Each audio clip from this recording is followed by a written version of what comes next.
The sun had barely begun its climb over the quiet stretch of Highway 47 when the patrol cruiser rolled to a stop behind the dented navy blue pickup truck. The road was empty, vast, and strangely breathless at dawn. The kind of place where secrets seemed to cling to the dust and wait for someone unlucky enough to stumble over them. Officer Harlan Briggs, a white man in his mid-40s with a tired jawline and the kind of eyes that had seen too many things he wished he hadn't, stepped out of his cruiser. His boots crunched against the gravel as he approached the truck. The windows were tinted darker than state law allowed, and the engine was still running. He rested one hand on his holster. This was supposed to be a routine stop, but routine was the one thing this day refused to be. From the passenger side, a small face pressed against the glass. A black girl, no older than 9, her braids messy, her eyes wide with the silent kind of fear that punched straight into a man's bones. Harlan blinked. She didn't look injured. She didn't look restrained. But she did look wrong, like someone who'd been somewhere she shouldn't be, or seen something she wasn't meant to. He circled to the driver's side. The man behind the wheel looked nothing like the monster Harlan's instincts expected. Grant Waverly, tall, pale, early 30s, bearded, sunburned, and wearing a wrinkled checkered shirt, lifted his hands slowly as the window rolled down. "Morning, officer," he said. His voice was steady, but there was a crack beneath it. "Is something wrong?" Harlan's gaze flicked back to the child. "Step out of the truck," he ordered. Grant hesitated, and that was the moment everything changed. The child mouthed something through the glass. A single word. "Help!" Harlan's breath hitched. His hand shifted closer to his holster. He didn't know it yet, but stopping them would be the worst mistake of his life. Officer Harlan Briggs had handled runaway teens, drunk drivers, domestic disputes, and everything in between during his years in the rural town of Dawson Ridge. But nothing about the way this child stared at him felt familiar. Her eyes weren't just scared. They were pleading. Grant Waverly stepped out of the truck slowly, palms raised. The early morning air whipped across the empty highway, carrying dust from the open fields on both sides. "Officer," Grant said softly, "I don't know what you think you saw, but—" Harlan cut him off. "Stay right there." He opened the passenger door. The girl stiffened, but she didn't pull away. She didn't scream. She didn't cry. She simply clutched the frayed strap of her backpack like it was the last piece of safety she had left. "What's your name, sweetheart?" Harlan asked. She didn't answer. Her lips parted just enough for her voice to escape in a shaking whisper. "He's not bad." Grant let out a rough exhale of relief. "Thank you. See? She's just—" But the girl continued. "He's not bad. But he's not supposed to be here." Harlan's stomach tightened. The sentence didn't make sense. It wasn't a denial.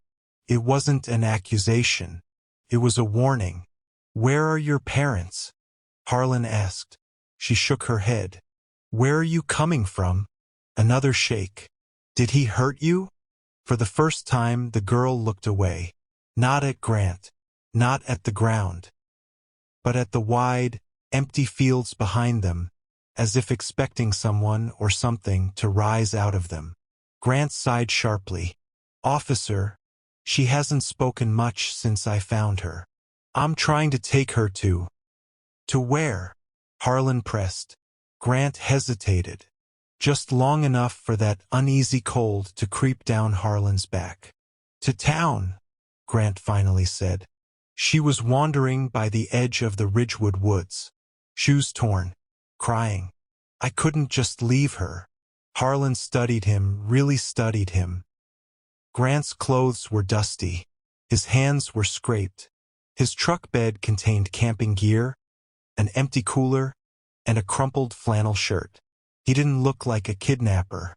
But the girl, she finally spoke again. "You shouldn't have stopped us." Harlan's pulse kicked. Why? The girl lifted her small hand and pointed past Harlan's shoulder. Not at the road. Not at the cruiser. Not at Grant. She pointed at the open horizon. Miles of nothing. As her voice broke into a trembling whisper. Because they're coming. A chill cut through the rising sun. Before Harlan could ask who they were, a low rumbling echoed in the distance. Faint, but growing.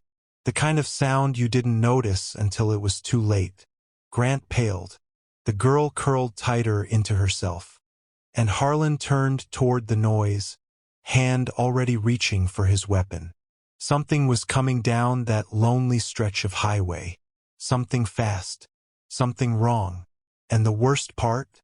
All three of them knew it. The sound grew from a distant hum to a low, bone-deep vibration that made the dust tremble on the asphalt. Officer Harlan Briggs stepped back, one hand hovering near his holster, the other shielding his eyes as he peered down the road. Grant Waverly swallowed hard. The girl covered her ears. The engine noise wasn't normal. Not smooth like a car, not choppy like an old truck. It was heavier, aggressive, like machinery built for a purpose no ordinary person should ever need. What the hell? Harlan murmured. Grant took one step closer, lowering his voice so only the officer could hear. Listen to me. You need to let us go. I can't do that, Harlan said firmly. Not until I understand what's happening. Grant exhaled through his teeth, desperation tightening his jaw. You don't have time to understand. The girl grabbed Harlan's sleeve, tugging it with trembling fingers. They found us, she whispered. A vehicle crested over the far hill. A tall black SUV, no plates, tinted windows even darker than Grant's. It moved too smoothly for its size, engine growling like a warning. Harlan squared his stance. Who are they? Grant didn't blink. You don't want to know. Try me. They're not police, Grant said. They're not state. They're not normal. The SUV accelerated. Harlan unlatched his holster. That's enough. All of you behind my cruiser. No, the girl cried, pulling back. If they see you helping us, they won't let you walk away. Her voice cracked with a fear too real for a child to fake. Harlan's heartbeat pounded in his ears. Seconds. That's all he had. The SUV tore toward them, dust spraying behind it, sun glinting off its windshield like a shard of ice. Harlan stepped forward and raised a commanding hand. State officer, slow down. The SUV didn't slow. It sped up. Grant cursed under his breath. Damn it. Get the kid. Before Harlan could move, Grant lunged toward the girl, scooping her into his arms as he dove behind the pickup truck. The SUV swerved at the last second, skidding sideways in a perfect, deliberate arc, stopping just 20 feet from Harlan. Too perfect, too controlled. Not the driving of a panicked civilian. The doors opened. 3 men stepped out, all dressed in matching charcoal jackets, all wearing earpieces, all staring straight at Harlan with empty, precise expressions. The tallest one spoke first, voice smooth as polished stone. Officer Briggs, he said, already knowing Harlan's name. You've intercepted a transport in progress. Step aside. Transport? Harlan tensed, hand on his weapon. What's in that truck is a child. Not cargo. The man tilted his head slightly. Step aside. The girl peeked over the truck bed, eyes flooded with terror. Don't let them take me, she whispered. Harlan raised his voice. Identify yourselves or I call state headquarters right now. A brief silence.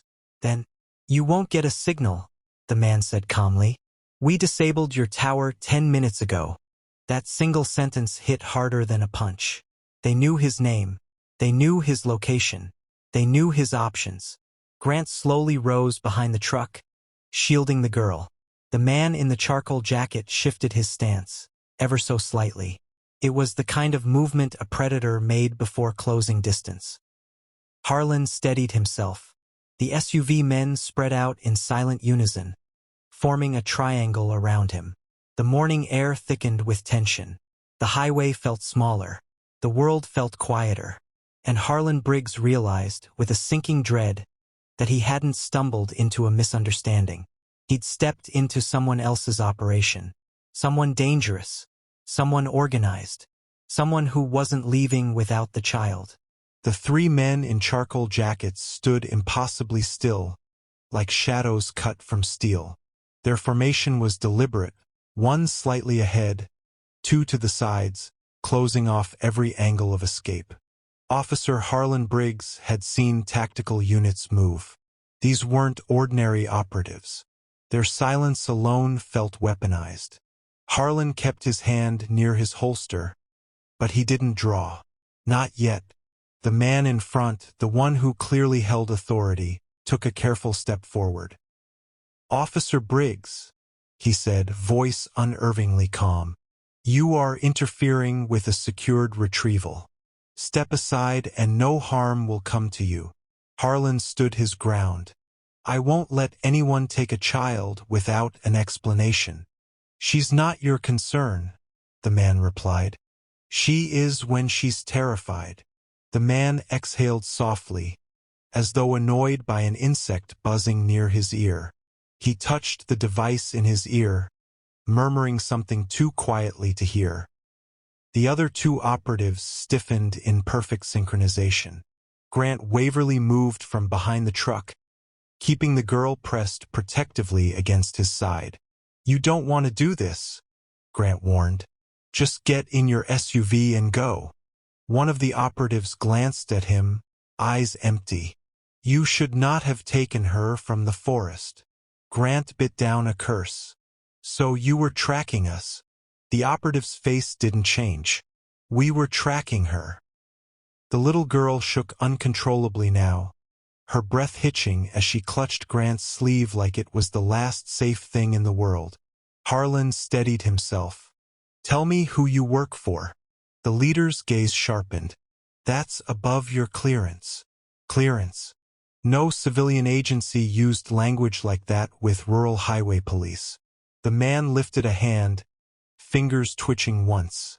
A signal. The other two operatives started forward, and Harlan drew his gun. "Stop right there." For the first time, the leader's expression changed. A faint flicker of irritation. "You're making a mistake," the man said. "You're on a highway pointing weapons at a child," Harlan snapped. "The only mistake here is yours." The two operatives froze, watching Harlan with clinical interest, like scientists examining a specimen. Without looking away from Harlan, the leader asked, "Do you believe you're protecting her, officer?" "That's exactly what I'm doing." A strange smile touched the leader's lips, sharp, humorless, unsettling. "Then let me educate you." He reached slowly into his jacket. Harlan steadied his aim, but instead of drawing a weapon, the man pulled out a slim black device the size of a phone. Its screen displayed nothing, just a blank dark surface. Until it didn't. A faint glow shimmered from within. A pulsing pattern, geometric, rhythmic, strange. It wasn't a picture. It wasn't a video. It was something else entirely. The girl gasped. Grant tensed like he'd been electrified. Harlan's brows knitted. "What is that?" The leader held the device upright so all of them could see. "She isn't what you think she is." The girl whimpered, burying her face into Grant's chest. Grant held her tighter. "Don't look at it, kiddo. Don't look." Harlan's eyes narrowed. "What do you think you're doing?" The leader's tone hardened. "We are retrieving an asset crucial to national interests." "You are obstructing federal operations." "Federal my ass," Grant snapped. "You're not government." The leader tilted his head.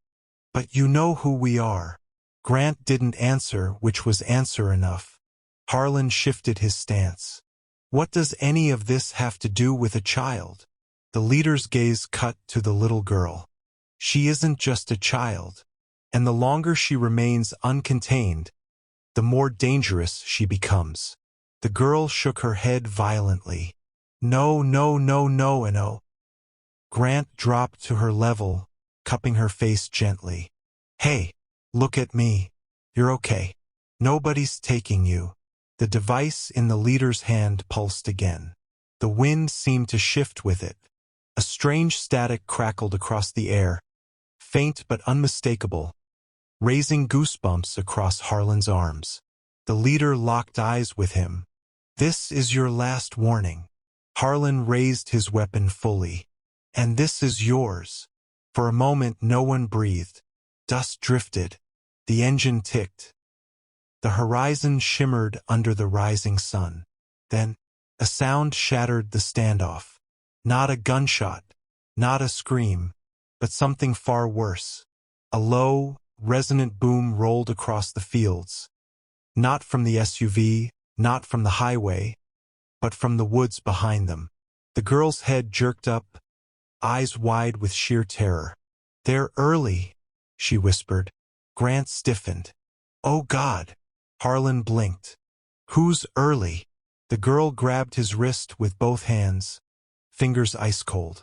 The ones looking for me. And before anyone could react, birds exploded out of the trees in a frantic, swirling cloud. Something massive was moving in the forest. Fast, deliberate, coming straight for the highway. The operative spun toward the sound. The leader cursed under his breath, the first true break in his composure. This wasn't supposed to happen out in the open. Grant grabbed the girl, pulling her behind the pickup. Harlan felt his pulse slam into overdrive. Something was coming. Something worse than the men in charcoal jackets. Something that terrified even them.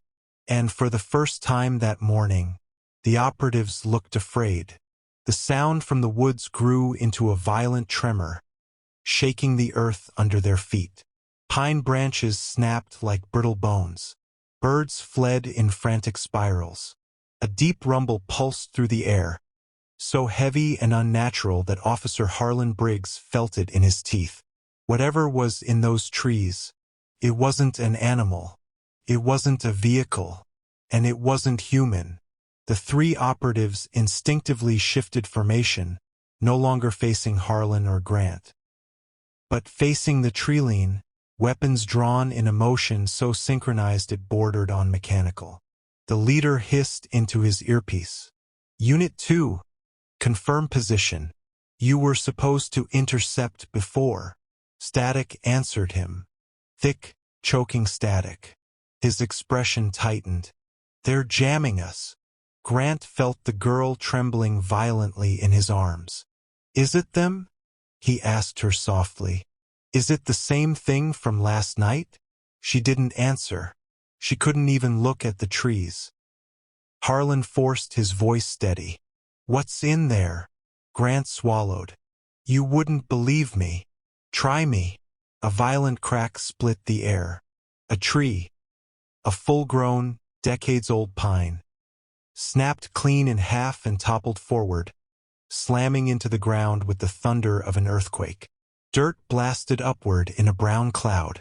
Birds screamed. The morning light seemed to flicker. Then another tree fell. And another. The thing wasn't wandering. It was carving a path. A straight line. Right toward the highway. Right toward them. The operatives raised sleek rifles, far more advanced than anything Harlan had seen outside military use. Blue indicators glowed along their sides. These weren't standard firearms. The leader barked. Eyes up. Target approaching. Grant pressed the girl tighter behind him. We have to run. Harlan backed toward the cruiser, his mind racing. This had escalated from a routine stop, to a kidnapping dispute, to a federal confrontation, to something he didn't even have language for. Officer, Grant said sharply, you need to drive. Now. A massive shadow flickered between the trees. Thick, tall, wrong. No shape made sense. No outline stayed still. It was like something was moving inside something else. Layers shifting, twisting, folding like an optical illusion. The forest seemed to recoil from it. The girl finally spoke, her voice a shredded whisper. "It followed me." Harlan's eyes snapped to her. "You've seen that thing before?" She nodded once. Slow. Haunted. In the trees, the shadow surged. Another tree shattered. The operatives opened fire. Their weapons didn't bark like normal rifles. They snarled with rapid bursts of blue-tinged energy, streaks slicing through the air toward the treeline. The beams hit something. The forest screamed. Not the creature. The woods themselves. Leaves tore from branches. Dirt spiraled upward.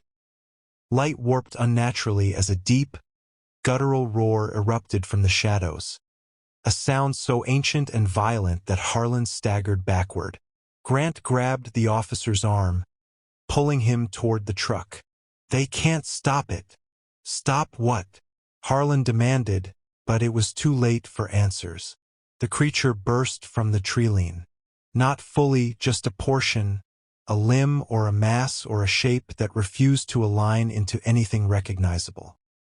It scraped across the earth, digging trenches into the soil as if gravity bent differently around it. Colors bent. Light thinned. Air fractured. The operatives fired again. The blue beams hit the creature and bent around it. Like the thing wasn't entirely here. Grant shoved the girl toward Harlan. "Take her. Get her away from this." Harlan stared at the child. Her trembling hand reached for him as the world behind her twisted into something impossible. The creature reared up, expanding. No, unfolding. The leader shouted, "Pull back. We're outmatched." But the creature surged forward. One operative screamed as a tendril of warped shadow coiled around his body, lifting him effortlessly. He fired into its mass, but the shots simply vanished into it like stones into deep water. The leader fired one last shot and screamed into his earpiece. "Unit 3, Protocol Red. Protocol Red." Static. Unbroken, merciless static. The leader's face drained of color. "It's too late," Grant muttered. "It's already locked onto her." Harlan's gut twisted. "Why her? What is she?" Before Grant could answer, the creature stretched outward, its dark form blotting the rising sun. The girl's voice cracked. "I didn't mean for them to come." She pressed her head against Harlan's chest like a frightened child hiding from thunder. The creature's scream tore through the air. The operatives fled. Grant grabbed Harlan's arm. "Run!" But Harlan didn't move. Because the creature wasn't lunging at the agents. It wasn't lunging at Grant. It was lunging at the girl.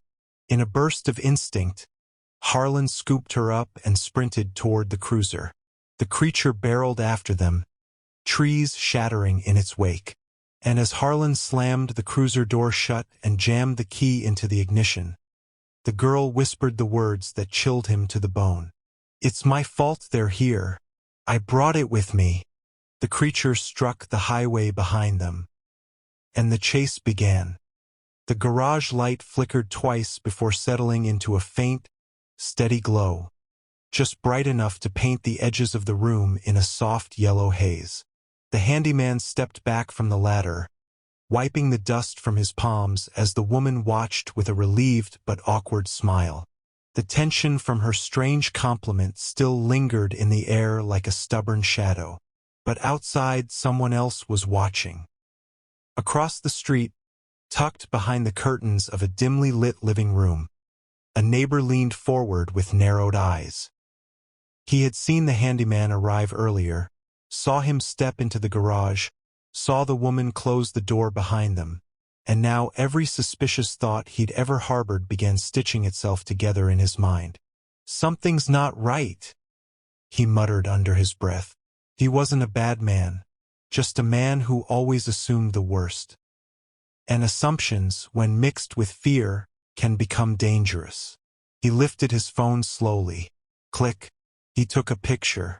Inside the garage, the handyman felt a prickle at the back of his neck. A sense, soft but undeniable, that someone was looking at him. He paused, glancing towards the small window facing the street. Nothing. Just the silhouette of houses and the faint movement of tree branches in the cold evening breeze. "You okay?" the woman asked. "Thought I saw something," he murmured, still staring outside. "Probably nothing." She stepped closer, the faint scent of lavender drifting with her movement. "I'm really sorry about earlier what I said. I didn't mean to make things weird." He nodded politely, forcing a small smile. "It's fine. I just like to get the job done." She laughed nervously and tucked a strand of hair behind her ear. The moment felt fragile, too fragile. And he retreated back to his toolbox, trying to make space between the conversation and himself. But the danger wasn't inside the garage. It was outside watching. The neighbor, now fully convinced something inappropriate was happening, whispered sharply, "Not on my street." He dialed a number slowly, deliberately. Not 911. Not the police. A friend. Someone he trusted. Someone who worked security. "Hey!" the neighbor said quietly when the call connected. "There's a situation here. You need to come." He snapped another picture, zooming in this time. Inside, the handyman finally dismissed the uneasy feeling and bent over his toolbox, organizing his tools. The woman leaned against the workbench, watching him with a mix of gratitude and curiosity. Neither of them noticed the figure moving across the lawn outside. Neither saw the shadows shifting. Neither guessed that the small misunderstanding between them was about to explode into something far bigger. The garage light buzzed softly overhead, flickering once more, almost like a warning, and the uninvited witness slipped back into the darkness, already convinced he was the hero in a story he didn't fully understand. The woman, Harriet Alden, walked him to the front door, holding it open as the night breeze drifted in. The handyman, Darius Cole, stepped out with a tired smile, toolbox in one hand, jacket slung over his shoulder. "Thank you again," she said softly. "I know it's late. You really saved me tonight." Darius shrugged. "Just doing my job." But Harriet hesitated. There was something about him, something gentle, steady, unexpected. The kind of calm she hadn't felt around anyone in a long time. "You sure you're okay?" she asked, lowering her voice. "I mean, after what I said earlier?" Darius chuckled under his breath. "I've heard worse. Much worse." She exhaled in relief. But the universe had never cared about moments of relief. Not when trouble was already on its way. Across the street, the neighbor, Arnold Keeley, paced by the window like a restless guard dog. His phone buzzed twice. A text message. From the man he had called. 5 minutes out. Arnold clenched his jaw. Good. Someone's got to put a stop to this. But even he didn't fully understand what he thought he was stopping. All he had were assumptions, dressed up as certainty, fueled by fear. A dangerous cocktail. Back on the lawn, Darius was halfway down the walkway when his phone vibrated. He pulled it out, expecting a work notification or a message from his sister. But the number was unfamiliar. He frowned. "Hello." A shaky voice spilled through the speaker. Urgent, breathless, scared. "Is this Darius Cole?" "Yeah." "Who's this?" It's about your brother." Darius froze mid-step. The world seemed to tilt beneath him. "My brother? What about him? Who is this?" "I can't explain," the voice said, trembling harder now. "But he's in danger. Someone's coming for him. Someone you cannot trust." Darius's grip tightened around the phone until his knuckles whitened. "Who is coming?" he demanded. Talk to me. The voice cracked. They're almost there. You need to get home now. Static flared. The line dropped. Darius stared at the phone, confused, alarmed, disoriented. Harriet saw his expression change like a storm crossing a clear sky. Darius? What happened? He didn't answer right away. His mind raced. His brother, Evan, was quiet, gentle, worked night shifts, kept to himself. Why would anyone be after him? And why call him, of all people? I need to go, Darius said abruptly. Harriet stepped closer, tone soft and worried. Is everything okay? No, he said honestly. I don't think it is. He started toward his truck. But before he could reach the driver's door, headlights exploded across the lawn. Harriet flinched, shielding her eyes. Darius turned sharply. A dark SUV swung into the street, braking hard. Too hard. The neighbor stepped outside, arms crossed smugly as if reinforcements had arrived. Hey! Harriet snapped. What is going on? The SUV door flew open. A tall man in black tactical gear stepped out. No badge visible, no uniform markings, nothing identifying who he worked for. Darius Cole? The man barked. Darius stiffened. Who's asking? You need to come with us. Us, Harriet repeated, stepping protectively closer. Who are you? But the man ignored her. He pointed at Darius. Now, move. The air turned ice cold. Arnold, the neighbor, smirked to himself. Finally, someone doing something about this. But Harriet sensed instantly that this wasn't right. This man wasn't police. He wasn't security. He wasn't anything official. Her voice cracked with fear. Darius, don't go with them. The man took a step forward. And another, hand hovering near his side holster. Darius raised his hands slowly, instinctive caution flickering through his eyes. You're gonna tell me who you are, he said, voice steady. Or you're gonna get off this property. A tense silence followed. One heartbeat. Two. The man smirked. Wrong answer. He reached for Darius, and the night exploded. Not with violence, not with shouts, but with the sudden, deafening screech of another vehicle slamming around the corner at full speed. Another stranger, another threat, another twist, and Darius realized with chilling clarity. This had nothing to do with a broken garage light. Nothing to do with the neighbor's suspicions. Nothing to do with Harriet's awkward compliment. This was something bigger, darker, targeted. Someone wasn't here for him. Someone was hunting his brother. And they had just found him first. The second vehicle, a dented silver sedan with one headlight flickering, swerved to a violent stop in front of Harriet's house. The tires screamed against the asphalt, leaving dark curved streaks on the road.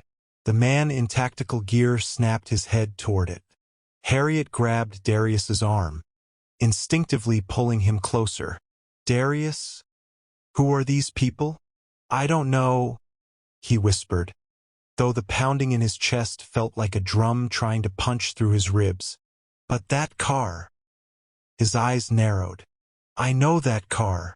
The driver's door flung open, and out stumbled a teenage boy, barely 16. Eyes wide with sheer panic, hair sweaty and disheveled, chest heaving like he had run all the way from another state. Darius! The boy screamed. Harriet flinched. Darius's stomach dropped. It was Evan's best friend, Andre. A kid who practically lived at their house. A kid who never panicked.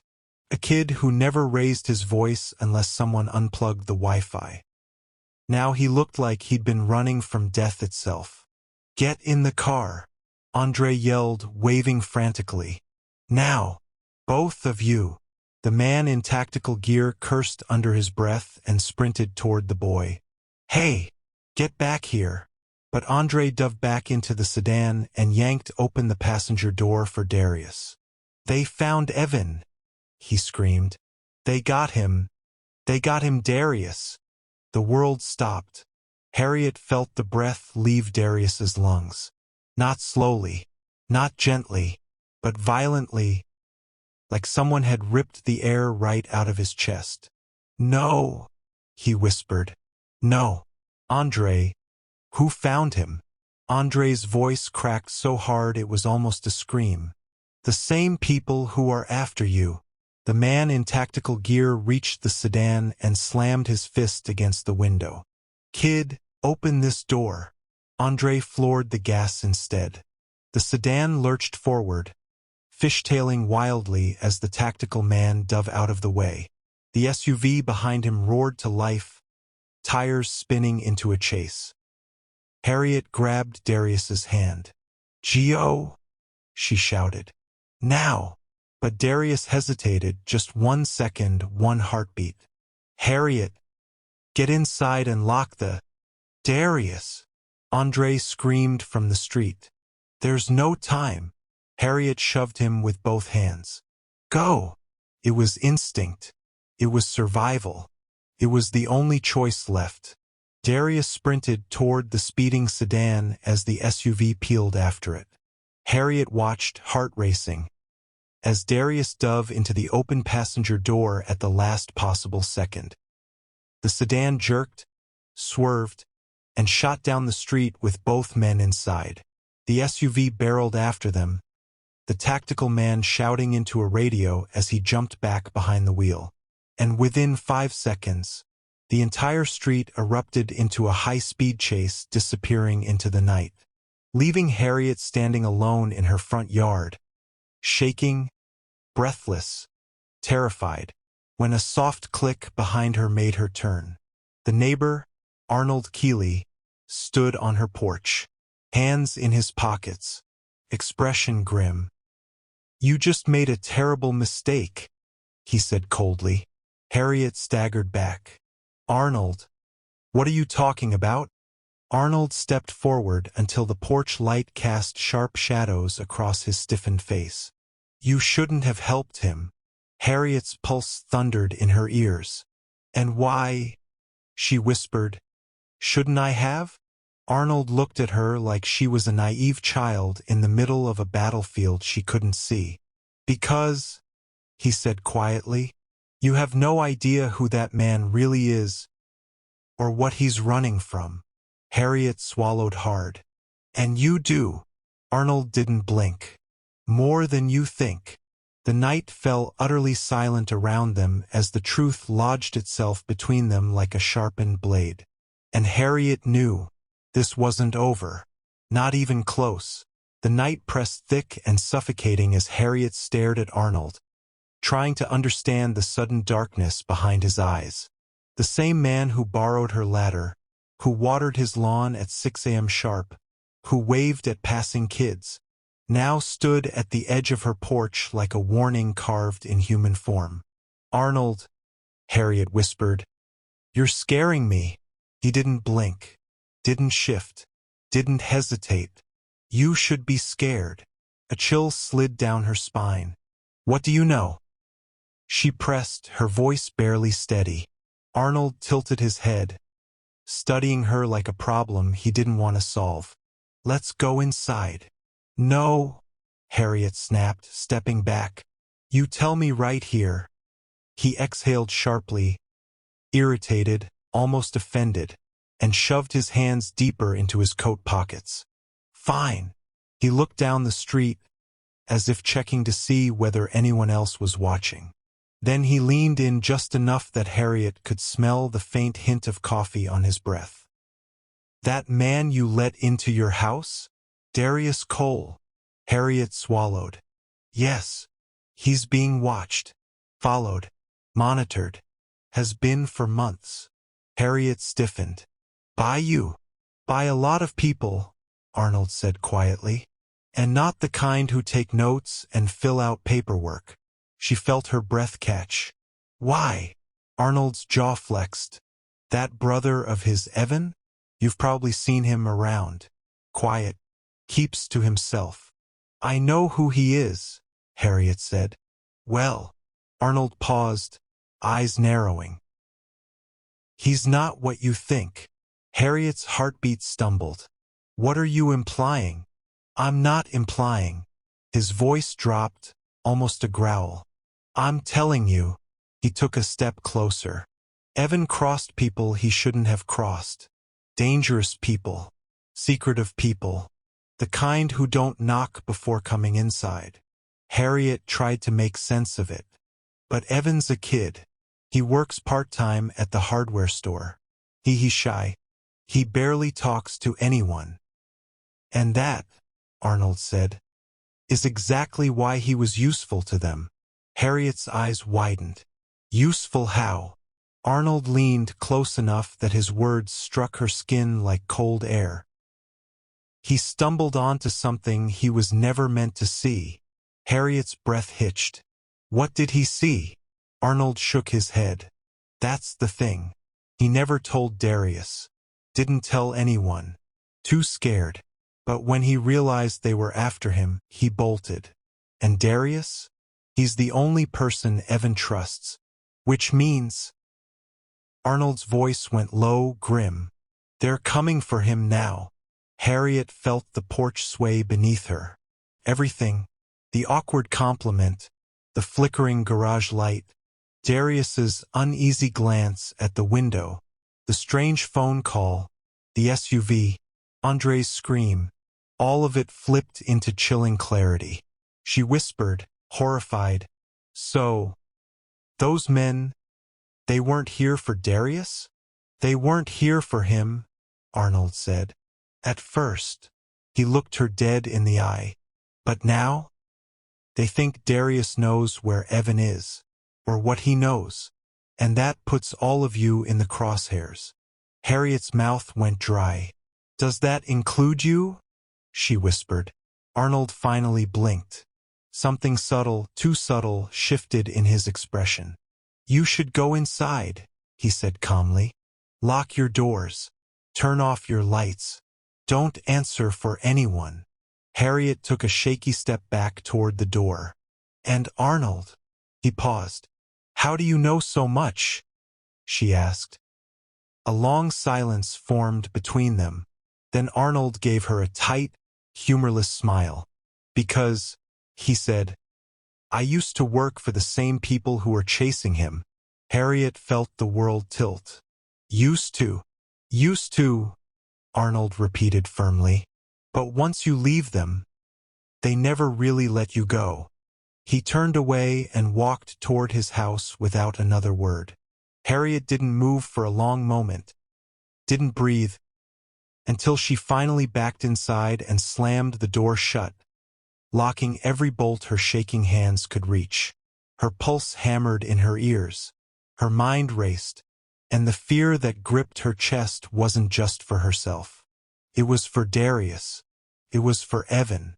It was for the truth she suddenly realized she'd been dragged into, a truth much darker, larger, and more dangerous than anyone on the quiet street of Willowbend Drive should ever have to face. The sedan tore down Willowbend Drive with a guttural roar, its single working headlights slicing through the dark. Andre's hands shook on the steering wheel, knuckles white, breath coming in frantic bursts. Darius, still catching his balance from the leap into the car, slammed the door shut and grabbed the dashboard. Andre, slow down. I can't, Andre cried, voice breaking. They're behind us. Darius twisted around. The black SUV was less than a block back, closing in fast. Its engine snarled like a predator sinking lower before the pounce. In the driver's seat, the tactical man leaned forward, eyes locked on them. Darius snapped back to Andre. What happened to Evan? Tell me. Andre swallowed hard. They took him. Who took him? Andre shook his head. I don't know what they call themselves, man. But they found us. They knew where we were. Evan told me to run. He said. Andre's breath caught, panic flooding his face. He said if anything happened to him, I had to find you. Darius felt his stomach drop. The world around him dimmed until only those words echoed in the car. Find you, find you, find you, as if Evan had known, as if Evan had been expecting this. Andre's voice cracked again. Darius, he said they want something he has. What? What does he have? I don't know, Andre yelled. He never told me. He just kept telling me he messed up, that he saw something he shouldn't have, and now. His words died as the SUV accelerated, its grille filling the mirror. Darius gritted his teeth. Take a left. Now. Andre yanked the wheel. The sedan skidded around the corner, tires screaming, nearly clipping a mailbox before straightening out. The SUV followed without hesitation. Darius craned his neck. They're not trying to stop us. They're trying to box us in. Andre trembled. They already tried. When I grabbed the car, they nearly. He gasped sharply and pointed ahead. At the end of the street, another pair of headlights appeared. A second vehicle, driving toward them, fast. Darius's thoughts roared. These people, they're organized. They know the roads. They know the timing. They know us. Andre's voice shrank into a whisper. What do we do? Darius scanned the area. Left, fenced yards. Right, dense tree line and steep ditch. Behind, the SUV flying forward like a missile. Ahead, the second vehicle approaching like a wall. He clenched his jaw. Hold tight. Andre's eyes widened. Darius, what are you? And oh wait. Darius grabbed the wheel. Andre screamed. The sedan swerved right, past the road, over the ditch, through the spray of flying dirt, and into the dark treeline. Branches slapped the windshield. Leaves burst across the hood. The suspension groaned violently as the car bounced over roots and uneven ground. The SUV screeched to a stop at the edge of the ditch. The second vehicle braked in the middle of the road. Both headlights pointed into the trees, but the sedan had already vanished into the shadows. Inside the forest, Andre gasped for air, chest heaving. Darius, are you insane? We needed distance, Darius muttered, pushing his seat back and listening for pursuit.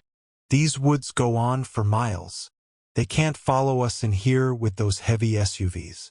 Andre wiped sweat from his forehead. But we're gonna get stuck. Or crash. Or... Stop, Darius said sharply. I need you calm. Tell me everything Evan told you. Andre's lip quivered. I can't. Not everything. Darius's voice dropped dangerously low. Andre, this isn't the time for secrets. Andre's hands shook as he nodded. Okay, but you have to promise me. Promise. You won't get mad. Darius stared at him. That depends on what you tell me. Andre swallowed. Evan wasn't just scared, he said in a trembling whisper. He wasn't just running. Darius felt his pulse spike. He was trying to protect. Andre's voice cracked. Someone. Darius froze. Protect who? Andre hesitated, then whispered the name like a confession. You. The forest seemed to hold its breath. Darius stared at the boy, stunned. The weight of those 3 letters sent a cold ripple through him. Me? He echoed. Andre nodded with tears climbing into his eyes. He said this started because of you years ago, and now it's come back for him instead. Darius's heartbeat thundered. Years ago? What could that mean? What did Evan mean by that? Darius demanded. What happened years ago? Andre opened his mouth, but the roar of an engine in the distance cut through the forest. Darius turned sharply. Their pursuers hadn't given up. And they were coming. The trees seemed alive, twisting their long, skeletal branches over the sedan like fingers trying to snatch it from the earth. Darius pressed his back against the seat, eyes darting through the darkness. The faint glow of the SUV's headlights peeked through the gaps in the trees. Andre's hands trembled on the wheel. "They're still out there. They're tracking us," he whispered. Darius's jaw tightened. "They won't see us if we keep moving. Stay low, stay silent." The forest road twisted sharply, mud and roots threatening to flip the car with every turn. Branches whipped across the windshield, scratching deep lines into the glass. Then, without warning, the tires hit something solid. The sedan lurched violently, sending both of them forward with a bone-jarring jolt. Andre cursed. Darius slammed his hand on the dashboard. "Stop!" Darius yelled. "Stop now! Get out!" Andre hesitated. "What? We can't. We have to," Darius barked. "The SUV will be here in seconds. We'll be trapped if we stay." They leapt out of the car as a deafening roar echoed behind them. The sedan spun partially, slipping onto its side in the mud. The headlights of the SUV pierced the trees, illuminating the twisted metal like a warning sign. Darius grabbed Andre's arm. "Run. Don't look back." They sprinted through the undergrowth, branches clawing at their faces. Mud soaked their shoes. Heartbeats pounded like drums in the dark. And then they heard it. Footsteps. Not from the road. Not from the SUV. Someone or something was moving through the trees, faster than any normal human could run. Darius froze for a fraction of a second. A moment too long. A shadow exploded from the darkness, towering over them. The man in black tactical gear. Darius lunged forward, grabbing a fallen branch. Andre followed instinctively. Together they swung it like weapons. The man staggered back, unexpected, unprepared, but recovered quickly, lunging toward them with terrifying precision. Darius's mind raced. He had no training, no weapons, nothing but his wits and sheer determination. A memory flickered in his mind. Years ago, the first time his family had been threatened, Evan had taught him the same principle. Use your environment. Always use your environment. Darius dove to the side, kicking up dirt and leaves. He grabbed a rock from the ground and hurled it at the man's head. It struck with a heavy thud, but the figure barely flinched. Andre yelled, "Darius, what do we do now?" Darius's mind clicked. "Split up. I'll draw him away. You run toward the creek." Andre's eyes widened in fear. "But no time," Darius snapped. "Go. I'll catch up." Andre bolted through the brush, branches tearing at his clothes. Darius pivoted, facing the man. Shadowed eyes reflected in the faint moonlight. The figure's movements were deliberate, calculated, inhuman in precision. Darius's pulse thundered in his ears. He had seconds to act, seconds to think. And then he remembered another lesson from Evan. They underestimate us if they think we're scared. He planted his feet firmly, exhaled, and charged. The man stepped back slightly, surprised. Darius dodged a swing, ducked under an arm, and ran straight for the thickest part of the forest. He could hear the distant cry of Andre. "Darius! Hurry!" Branches lashed across his face. Twigs snapped underfoot. Mud sprayed over his legs. But he pushed forward. The shadow pursued. Faster. Closer.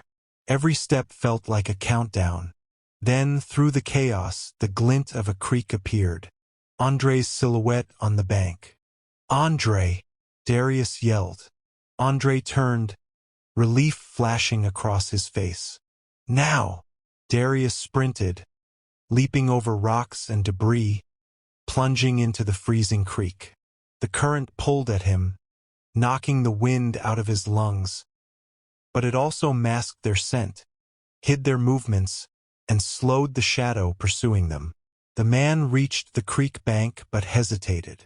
He could not wade through without making himself vulnerable. Darius and Andre, drenched and exhausted, slid down the bank into the thick undergrowth on the opposite side. Breathing heavily, Darius whispered to himself, "Not safe, not safe yet, but alive." They crouched behind a fallen log, listening.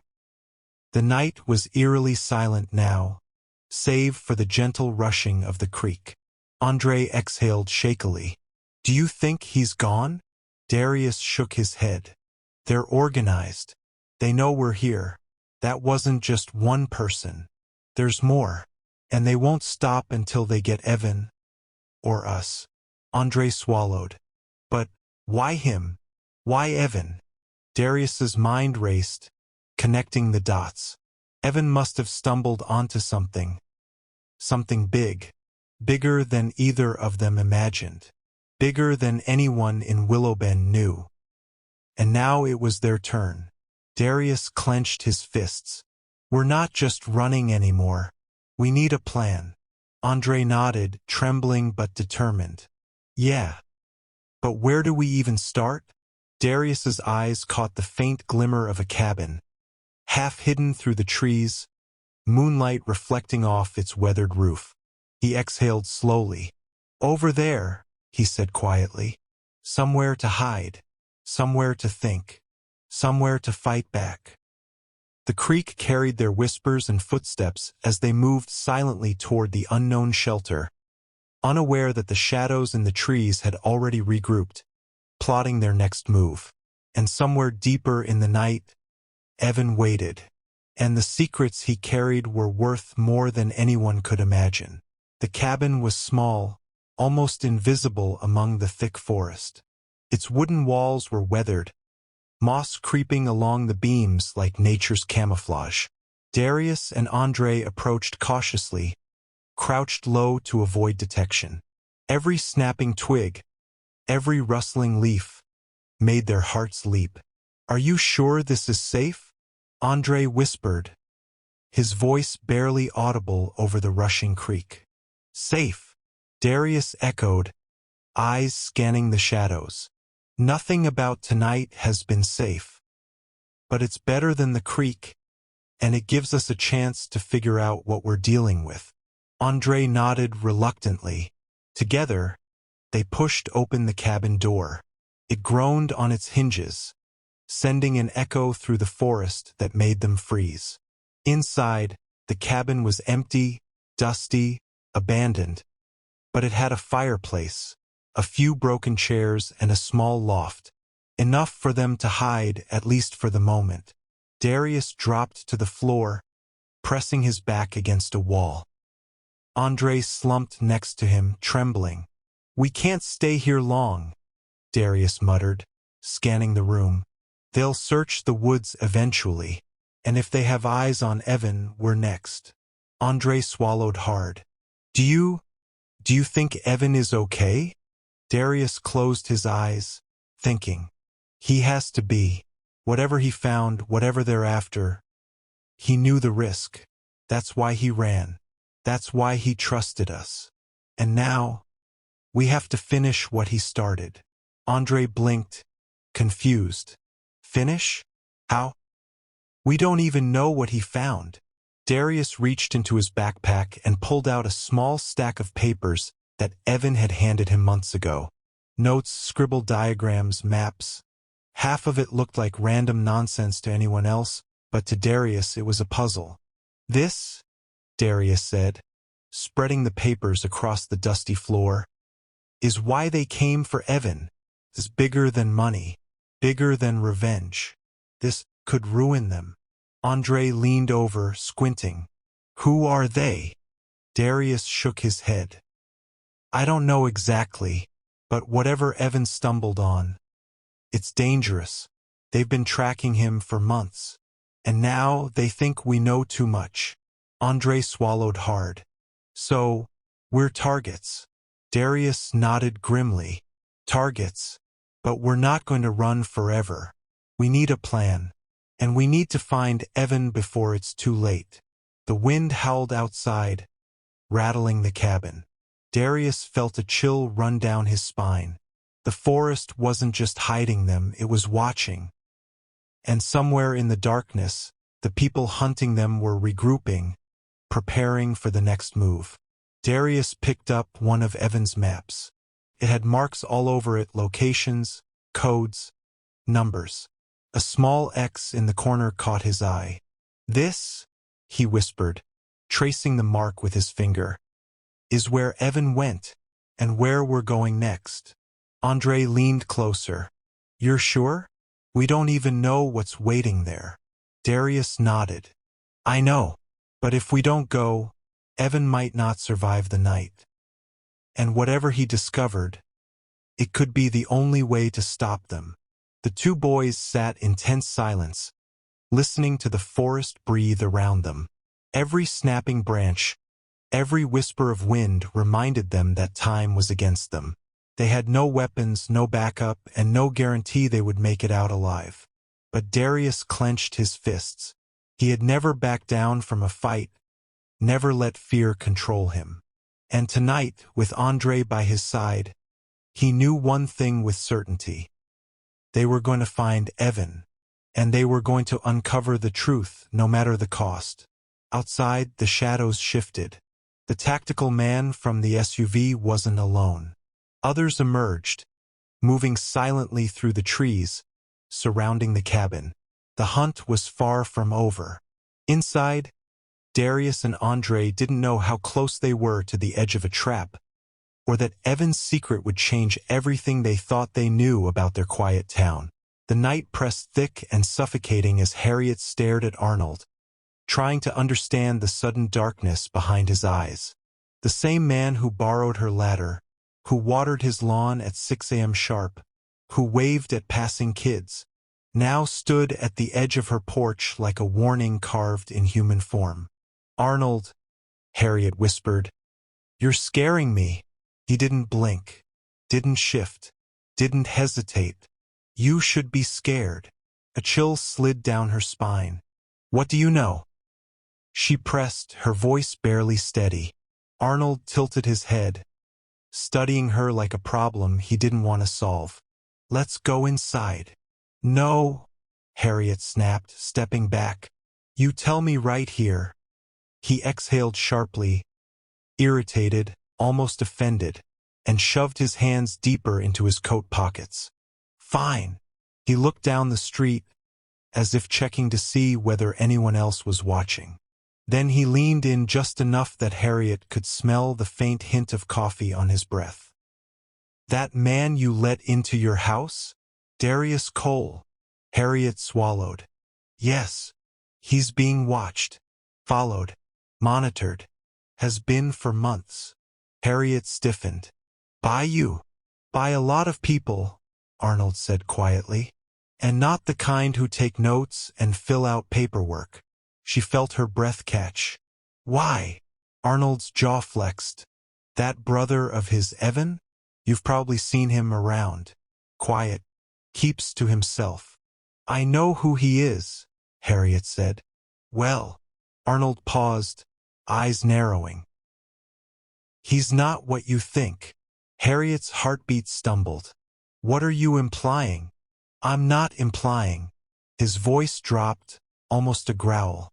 "I'm telling you." He took a step closer. "Evan crossed people he shouldn't have crossed. Dangerous people. Secretive people. The kind who don't knock before coming inside." Harriet tried to make sense of it. "But Evan's a kid. He works part-time at the hardware store. He's shy. He barely talks to anyone." "And that," Arnold said, "is exactly why he was useful to them." Harriet's eyes widened. "Useful how?" Arnold leaned close enough that his words struck her skin like cold air. "He stumbled onto something he was never meant to see." Harriet's breath hitched. "What did he see?" Arnold shook his head. That's the thing. He never told Darius. Didn't tell anyone. Too scared. But when he realized they were after him, he bolted. And Darius? He's the only person Evan trusts. Which means... Arnold's voice went low, grim. They're coming for him now. Harriet felt the porch sway beneath her.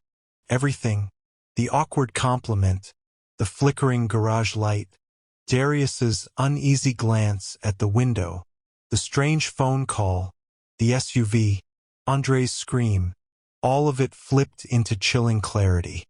She whispered, horrified, "So, those men, they weren't here for Darius?" "They weren't here for him," Arnold said. "At first." He looked her dead in the eye. "But now? They think Darius knows where Evan is, or what he knows, and that puts all of you in the crosshairs." Harriet's mouth went dry. "Does that include you?" she whispered. Arnold finally blinked. Something subtle, too subtle, shifted in his expression. "You should go inside," he said calmly. "Lock your doors. Turn off your lights. Don't answer for anyone." Harriet took a shaky step back toward the door. "And Arnold?" He paused. "How do you know so much?" she asked. A long silence formed between them. Then Arnold gave her a tight, humorless smile. "Because," he said, "I used to work for the same people who were chasing him." Harriet felt the world tilt. "Used to. Used to," Arnold repeated firmly. "But once you leave them, they never really let you go." He turned away and walked toward his house without another word. Harriet didn't move for a long moment, didn't breathe, until she finally backed inside and slammed the door shut, locking every bolt her shaking hands could reach. Her pulse hammered in her ears. Her mind raced, and the fear that gripped her chest wasn't just for herself. It was for Darius. It was for Evan. It was for the truth she suddenly realized she'd been dragged into, a truth much darker, larger, and more dangerous than anyone on the quiet street of Willowbend Drive should ever have to face. The forest around Willow Creek Road was eerily silent, broken only by the distant hoot of an owl and the faint rustle of leaves under their feet. Darius and Andre moved quickly but cautiously, the stolen drive clutched tightly in Darius's hand. Every step carried the weight of urgency. Evan's life depended on them. "This way," Darius whispered, tracing the coordinates on Evan's map with practiced precision.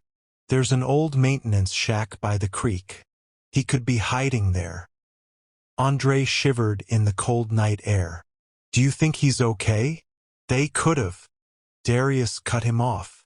"He's resourceful. He survived this long. He knew they were after him. That's why he left the clues." Branches clawed at their clothes as they sprinted across the underbrush.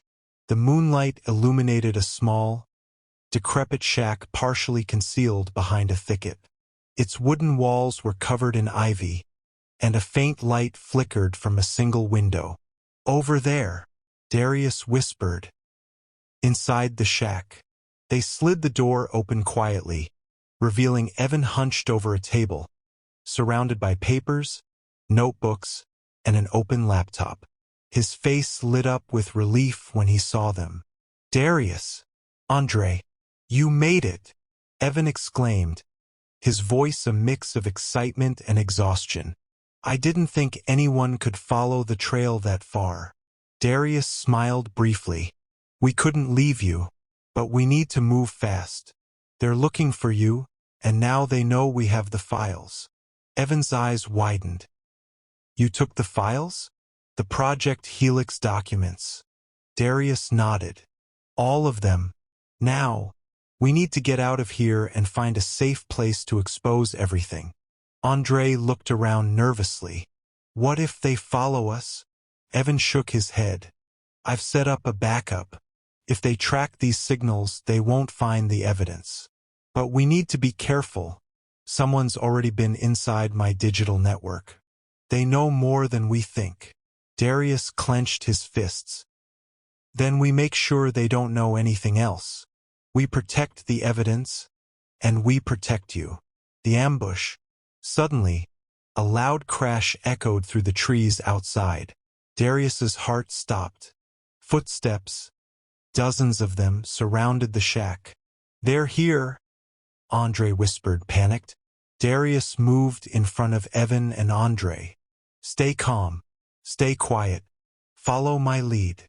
The door splintered under force, and masked figures poured in. Tactical gear, weapons, organized, precise. They had come for Evan, and now the kids were trapped.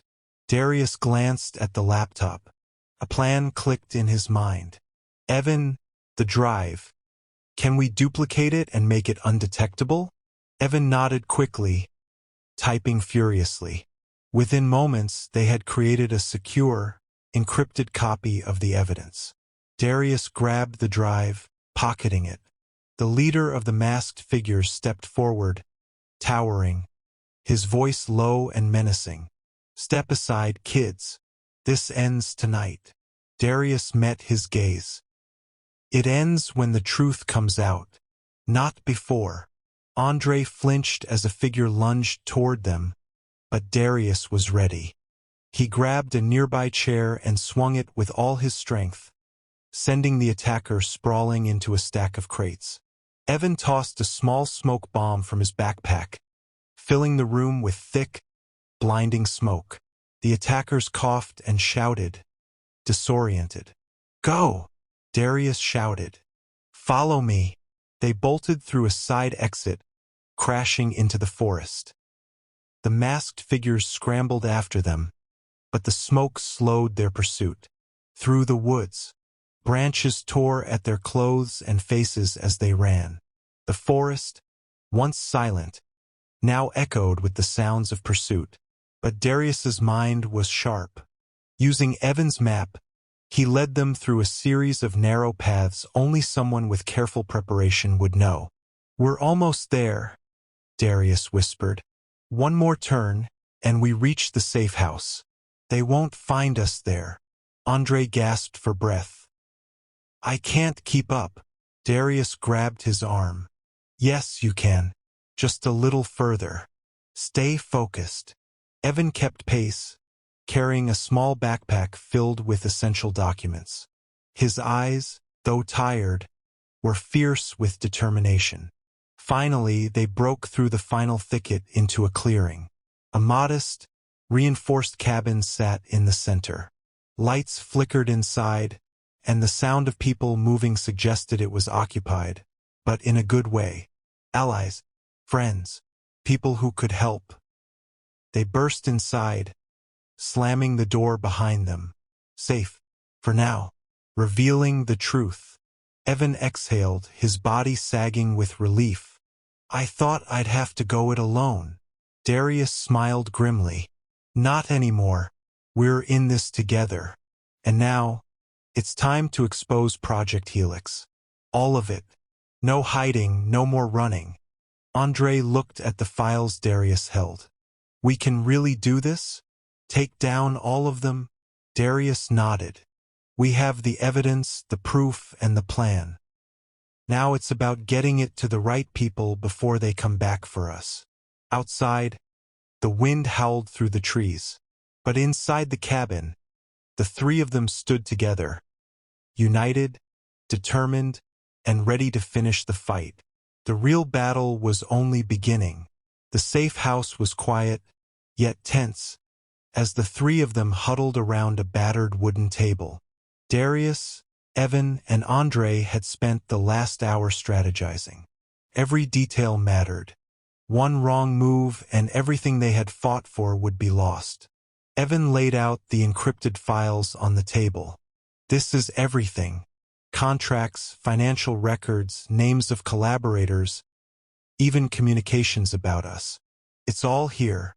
Darius nodded. "Good. Now we need to get it into the right hands. Law enforcement, investigative journalists, anyone who can act fast." Andre hesitated. "But how do we know we can trust anyone?" If they're this powerful, they might have people everywhere. Darius leaned back, thinking. We cross-check, verify, and go through multiple channels. Transparency is our weapon. We don't just hand it to one person. We make sure it gets out in a way they can't suppress. The first move. The plan was simple but dangerous. Evan would transmit encrypted copies of the files to trusted journalists across 3 cities, while Darius and Andre would deliver physical copies to law enforcement contacts Evan had carefully vetted. Hours later, the first transmissions went through. Evan's hands shook slightly as he pressed send on the final batch of emails. The encrypted files, once decoded, would expose the Project Helix network in its entirety. They're going to see it, Darius said softly. All of it. They won't be able to hide it this time. Andre glanced out the window at the moonlit forest. Do you think they know we're doing this? Evan shook his head. They suspect, but they won't know exactly what we've done until it's too late. That's our advantage. The first reaction. By dawn, the effects were already visible. Local news stations were buzzing with anonymous tips. Online forums were lighting up with leaked documents, and law enforcement agencies were mobilizing. A secure phone call from one of Evan's vetted contacts confirmed it. We've started investigations based on your files. There's enough evidence to launch multiple probes. This is bigger than we expected. You 3. You might have just started a revolution. Darius allowed himself a small smile. We just did what needed to be done. Now it's time to make sure everyone else sees the truth. The counterattack. But as the sun rose over the forest, the Project Helix operatives weren't idle. Word of the leaks spread fast, and they were mobilizing a response. Darius, Evan, and Andre knew it was only a matter of time before they tried to retaliate. They'll come for us, Andre whispered, fear threading his voice. Evan's eyes hardened. Let them try. We've prepared escape routes, safe houses, and encrypted backups. They can't stop the truth. Darius nodded. Exactly. They can try to silence us, but the moment they do, it confirms everything we've exposed. It's their weakness, not ours. Public reaction. By noon, the story exploded online. The network's activities, illegal takeovers, black market dealings, and manipulative schemes were trending nationally. Social media erupted with outrage. Anonymous whistleblowers began coming forward with their own documents, amplifying the impact. For the first time, Darius and Evan felt the weight of their efforts. Ordinary people, now armed with knowledge, could demand accountability. The network crumbles. Within 48 hours, the authorities had made several arrests. High-profile executives, politicians, and shadowy operatives found themselves exposed and under investigation. Project Helix's influence began collapsing like a house of cards. Darius, Evan, and Andre watched the news coverage from the safe house, stunned but exhilarated. We did it, Andre whispered. No, Darius said. Eyes locked on the screen. Evan did it. He found the evidence. We just helped deliver it. Evan's face flushed with a mixture of pride and exhaustion. We did it together. That's what matters. A new beginning. The network might have been powerful, but the courage and intelligence of a few determined kids had shown that even the strongest enemies could be brought down. Their lives were forever changed, but for the first time, they felt hope, safety, and purpose. We need to stay vigilant, Darius said. They might not be completely gone, but now the world is watching them. That's our protection. And theirs, if they try to hurt anyone else. Evan nodded. And we'll continue exposing corruption wherever it exists. This is just the beginning. Outside, the sun rose higher, illuminating the forest and the cabin. Birds called, and the wind carried a sense of renewal. In that moment, Darius, Evan, and Andre knew one truth. Courage, intelligence, and determination could turn the tide, even against the most entrenched forces of power. They were no longer just three kids running from danger. They were witnesses, warriors, and protectors of the truth. And the story of Project Helix was only the first chapter of their legacy. The tension in the air was almost tangible as Darius, Evan, and Andre prepared for what could be their most dangerous move yet. They had successfully exposed much of Project Helix, but the remnants of the network were desperate and ruthless. If they wanted to ensure the safety of everyone involved, including themselves, they would have to confront the remaining operatives directly. "This is it," Darius whispered, examining a small map spread across the cabin table. "The last group is holed up in an abandoned industrial complex on the edge of the city. They won't leave until they know what happened to the leaks. This is our chance to finish it." Andre shivered, a mixture of fear and adrenaline coursing through him. "You really think we can take them on? There are dozens of them." Evan's eyes were steady, his usual resolve clear. "We're not going in blind. We know their patterns, their habits, and their weaknesses. We have the files, the public exposure, and the momentum on our side.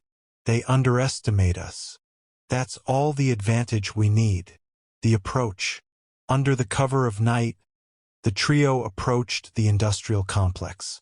Broken windows, rusting metal, and shattered concrete gave the building an eerie, abandoned look, but they knew better.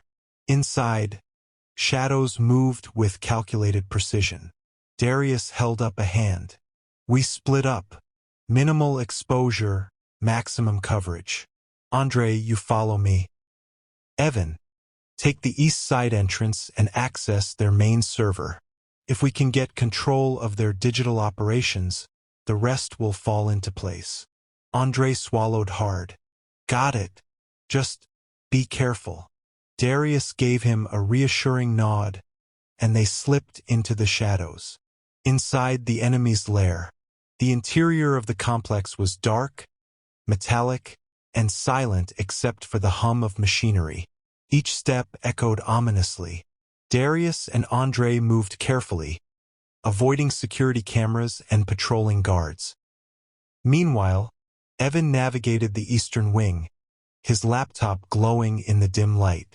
Wires, routers, and servers surrounded him, and he began inputting commands to override the network systems. Every keystroke was deliberate, calculated. "This is it," Evan whispered. "Once I gain access, they lose control of everything." From the shadows, armed guards began to converge. Darius pressed a hand to Andre's shoulder. "Now or never." They moved with speed and precision, neutralizing the first wave silently using improvised tactics learned from their months of preparation. Unexpected betrayal. Suddenly, a familiar voice echoed through the cavernous space. "You really think it would be that easy?" Darius froze. From the upper catwalk emerged a figure they hadn't expected. Someone they had trusted. One of Evan's contacts, a seemingly harmless ally, now revealed as a double agent, loyal to Project Helix. "Why?" Andre whispered, shock evident in his voice. The traitor smirked. "Loyalty has a price, and Project Helix pays very well. You kids are clever, but you're out of your depth." Darius gritted his teeth. "We'll see about that." The double agent activated an alarm. Red lights flooded the complex, and armed operatives poured in from every direction. The trio was now surrounded, the odds stacked impossibly against them, turning the tide. But Evan was ready. With a few swift keystrokes, he triggered the network lockdown. Doors slammed shut, locking the operatives inside the sections of the building where they had cornered the trio. Alarms blared, lights flickered, and chaos erupted. Darius and Andre moved with practiced precision, using the confusion to their advantage. They incapacitated guards, avoided deadly traps, and made their way toward the central control room where the double agent was attempting to override Evan's lockdown. "Evan!" Darius shouted. "We've got this one." Evan smiled grimly. "I've already traced every move they can make.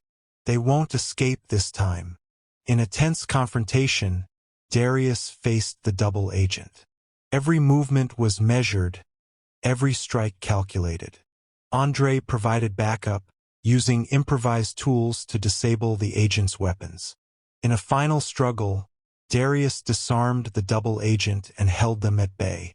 "You're finished," Darius said, voice steady despite the adrenaline. The agent's smirk faltered. "This isn't over." Darius tightened his grip. "It is for you. Victory and exposure." With the double agent neutralized and the remaining operatives trapped, Evan uploaded all remaining files to multiple secure channels: law enforcement, investigative journalists, and public databases. Within hours, the final members of Project Helix were exposed. Arrests were made, the network dismantled, and their reach ended. Outside, the first light of dawn broke over the city. The trio stood on the roof of the industrial complex, exhausted but triumphant. Andre exhaled deeply. We actually did it." Evan smiled faintly. "We did. And this time it's permanent. They won't be coming back." Darius looked over the city, determination in his eyes. "We've changed the rules. Project Helix underestimated us, and that mistake cost them everything. But this is only the beginning. There are other networks, other corrupt systems, and we know now we can fight them."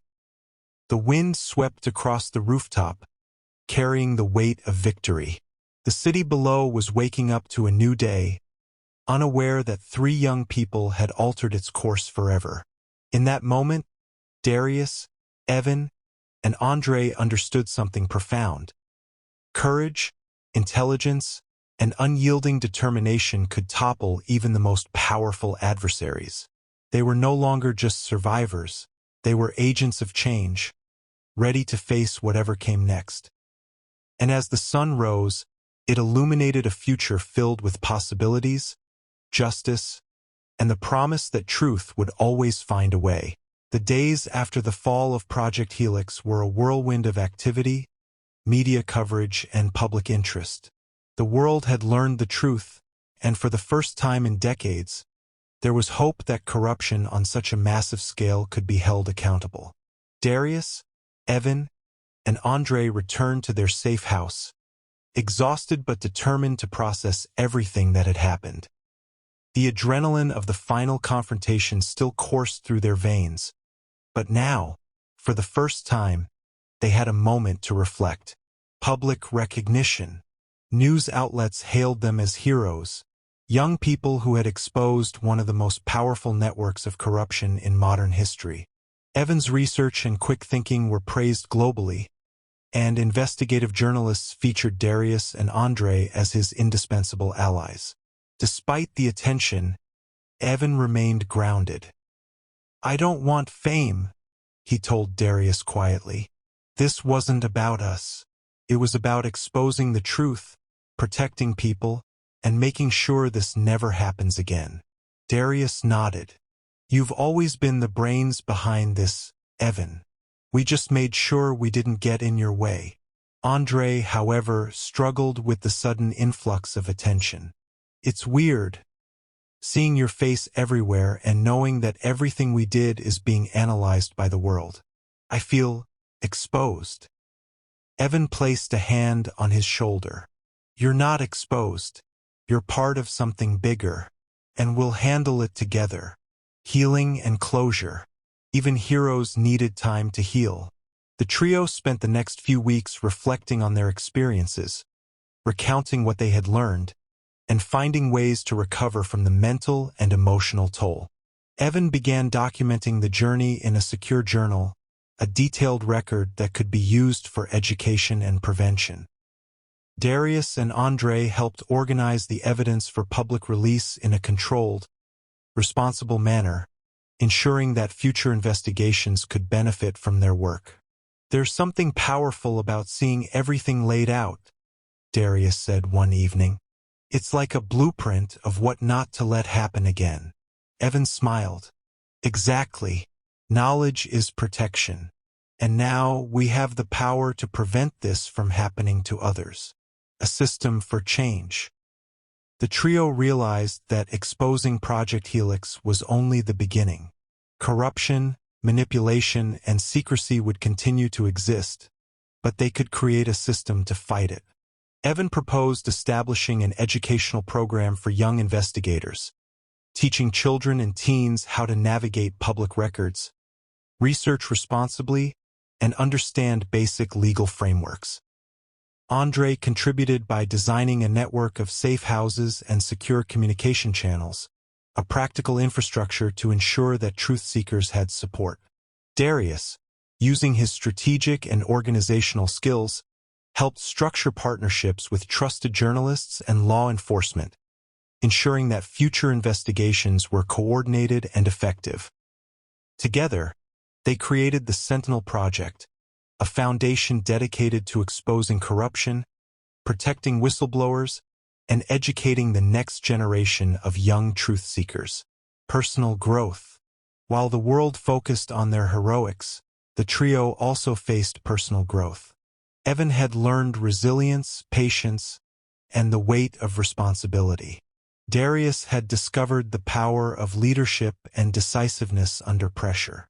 Andre had developed courage and confidence he never knew he possessed. They reflected on the people they had lost, the allies they had gained, and the sacrifices made along the way. The experience had shaped them, but it had also strengthened their bond. "We've been through hell together," Darius said quietly one night, "but we came out stronger, and now we get to build something that lasts." Evan looked at the skyline outside the safe house. "The world is messy, and there will always be corruption. But now we're ready. We've seen the worst, and we know how to fight it. And maybe, just maybe, we can make the world a little safer for the next person." The legacy begins. Within months, the Sentinel Project had already started making an impact. Young volunteers from across the country joined, learning how to analyze public records, recognize corporate and governmental misconduct, and understand their legal rights. Schools began incorporating workshops, libraries created special research hubs, and whistleblowers found safe, secure channels to expose wrongdoing without fear of retaliation. Evan, Darius, and Andre had transitioned from young vigilantes into mentors, leaders, and educators. They understood that their victory over Project Helix was just the start. Real change required consistent effort, vigilance, and courage. And as the sun set over the city, casting long shadows across the buildings, the trio knew that their mission was far from over, but they were ready. United, experienced, and fueled by justice, they had become the guardians of truth in a world that desperately needed it. The weeks following the formation of the Sentinel Project were exhilarating yet tense. The public was beginning to see tangible change. Corrupt corporations faced scrutiny, whistleblowers felt safer, and investigative journalism flourished. But with every victory, a new threat emerged. Evan sat at the center of the project's command room, scanning reports and alerts on multiple screens. Darius and Andre flanked him, their expressions a mix of determination and concern. "Something doesn't feel right," Darius muttered. "The Project Helix remnants are gone, but there's chatter, digital breadcrumbs, encrypted messages, pointing to another group." Andre leaned closer, studying one of the monitors. "Who are they?" Evan frowned. "They're calling themselves the Obsidian Circle. Unlike Helix, they're more sophisticated, less visible, and extremely methodical. They operate globally, and there's no record of their leadership. They're shadows, moving silently." Darius exhaled sharply. "Great, just what we needed." another faceless organization that knows exactly how to hide from the law. Evan's fingers danced across the keyboard, pulling up patterns in the encrypted communications. They're observing us. I've traced a few probes into our servers, just testing defenses. They want to see how prepared we are. Andre shivered. So they know we exist. Evan nodded. And that makes us a threat to them. This isn't just about exposing corruption anymore. They might come after us directly. The first strike. 2 nights later, a fire broke out at one of the libraries hosting Sentinel Project's research hubs. Alarms blared as flames consumed shelves filled with books, computers, and sensitive documents. Darius, Evan, and Andre arrived as firefighters worked to contain the blaze. The destruction was extensive, but thankfully, no one was hurt. They're sending a message, Andre said grimly, his eyes scanning the charred remains. Evan crouched near a half-melted server, carefully removing the hard drive. They want to intimidate us, slow us down, but we're smarter than that. They don't know what we've backed up, and we always plan for redundancy. Darius clenched his fists. We can't just react. We have to take the fight to them. Find out who they are before they escalate. Uncovering the enemy. Over the next few weeks, the trio traced the digital fingerprints left by the Obsidian Circle. Unlike Helix, this group was highly compartmentalized, with members only knowing their immediate tasks. Breaking the network required patience, precision, and ingenuity. Evan, using the same skills that had dismantled Helix, mapped out the likely hubs of operations. Darius coordinated safe infiltration routes, and Andre built secure communication protocols to ensure no further leaks. It's like navigating a maze in total darkness, Andre said, frustration evident in his voice. Exactly, Evan replied. But remember, Helix taught us that the bigger they are, the more blind spots they have. We just have to find them. The unexpected ally. One evening, Evan received an encrypted message from an unknown source. The words flashed across his screen. I know who you are. I've been tracking the circle for years. I can help, but you must trust me. Darius leaned over his shoulder. Can we trust them? Evan hesitated. I don't know, but we don't have another option. This group is too sophisticated for us to tackle alone. The message continued, providing coordinates for a clandestine meeting. Against instinct, they decided to proceed. At the abandoned warehouse, the trio met Selena Ward, a former intelligence operative with a deep personal vendetta against the Circle.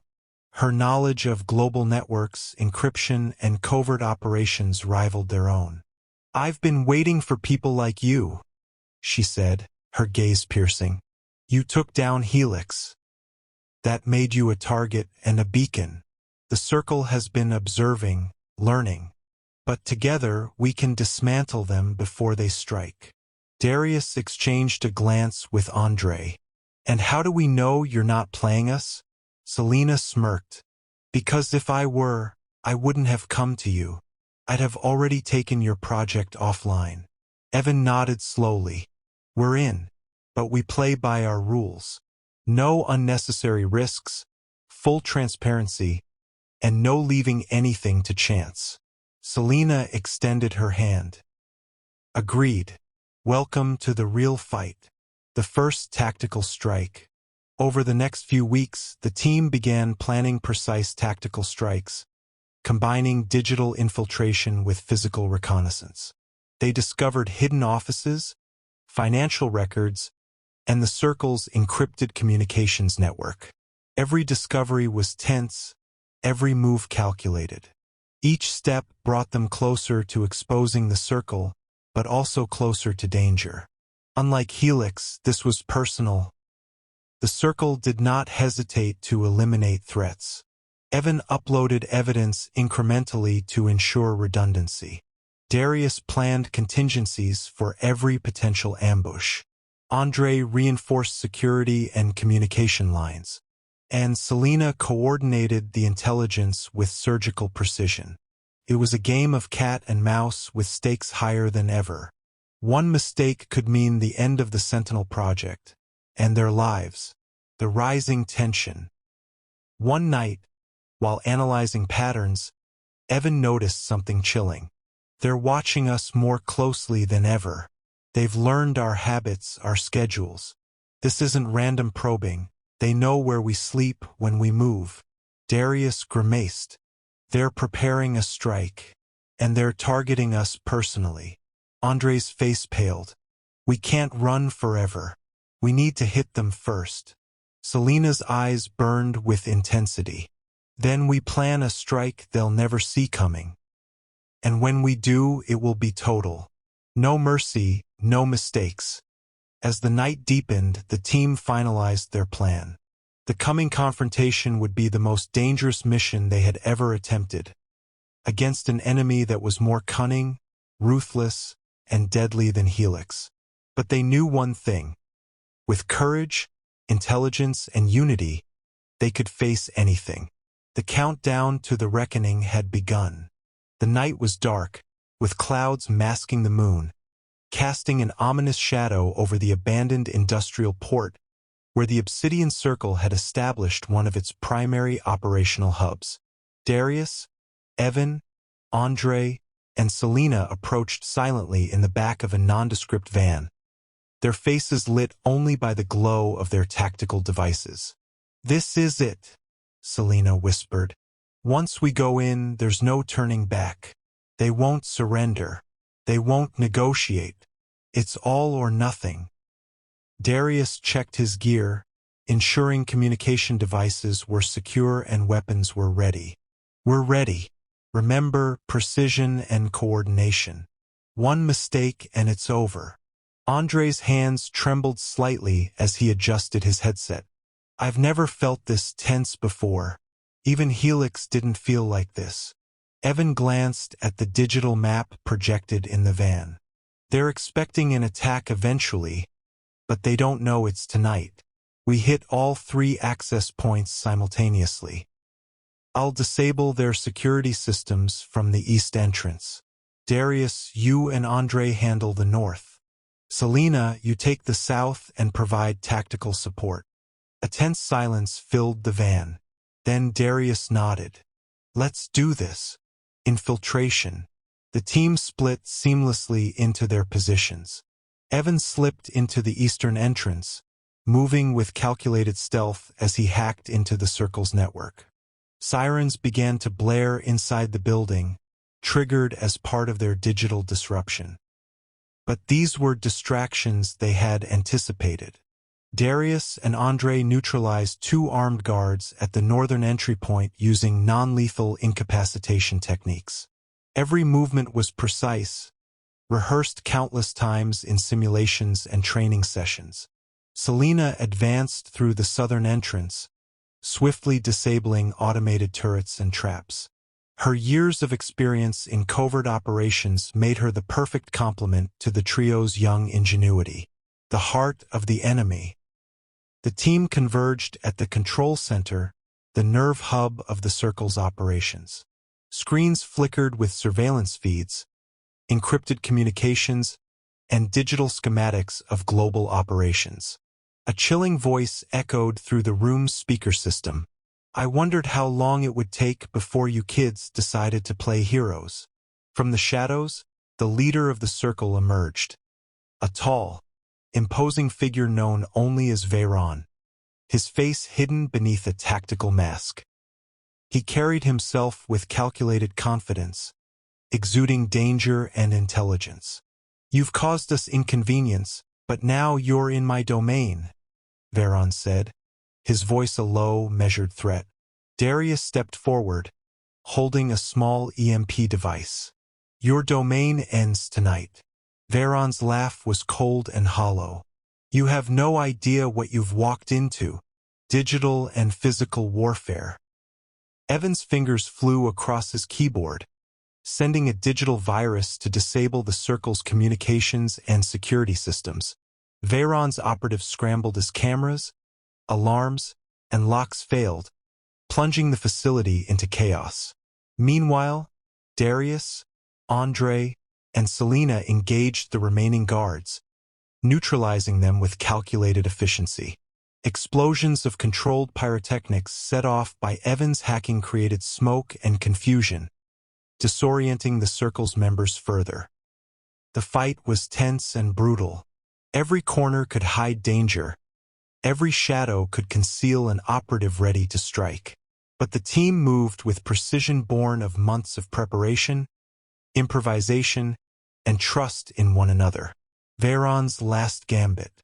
Veyron retreated to a reinforced chamber at the back of the facility, activating a fail-safe protocol that would erase all incriminating files and destroy their evidence. Evan realized what was happening. He's trying to wipe everything. If he succeeds, the Circle will vanish forever. Darius clenched his jaw.